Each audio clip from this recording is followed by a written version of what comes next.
IDLC পরিবর্তনের পথে বাংলাদেশ। অন্তর্বর্তী সরকারের ক্ষমতা গ্রহণের পর থেকে ঘুরে দাঁড়াতে শুরু করেছে দেশের আর্থিক খাত। নতুন সরকার গঠনের পর থেকেই দেশ গঠনে বৈধ পথে রেমিটেন্স পাঠাতে ক্যাম্পেইন শুরু করে সরকার।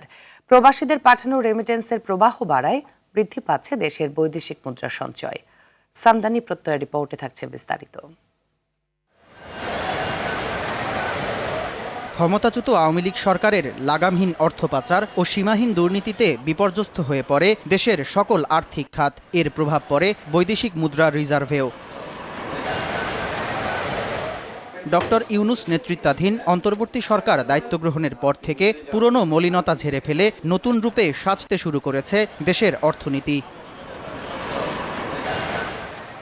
সরকারের গঠনমুখী সিদ্ধান্তের ফলে বৃদ্ধি পাচ্ছে বৈদেশিক মুদ্রার রিজার্ভ। কেন্দ্রীয় ব্যাংকের সবশেষ তথ্য অনুযায়ী দেশের রিজার্ভের পরিমাণ এখন ২,৪৭৫ কোটি মার্কিন ডলার বা ২৪.৭৫ বিলিয়ন ডলার।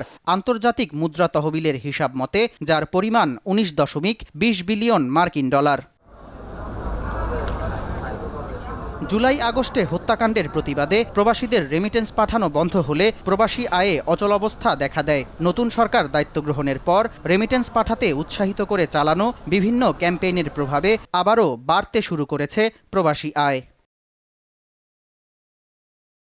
সবশেষ নভেম্বরে দেশে প্রবাসী আয় বেড়ে দাঁড়ায় ২২০ কোটি মার্কিন ডলারে। এ ৪ মাসে গড়ে ২ বিলিয়নের উপরে রেমিটেন্স পাঠিয়েছে প্রবাসীরা, যা দেশের অর্থনীতির জন্য খুলে দিয়েছে সম্ভাবনার নতুন দুয়ার। সামদানি প্রত্যয়, RTV। গাড়িটা আমার প্রেজেন্ট, আমার ফিউচার, আমার হ্যাপি লাইফ। আইডিএলসি আমার ফাইন্যান্সিয়াল পার্টনার বলেই কার লোন আমার কাছে লাইফ ইনভেস্টমেন্ট।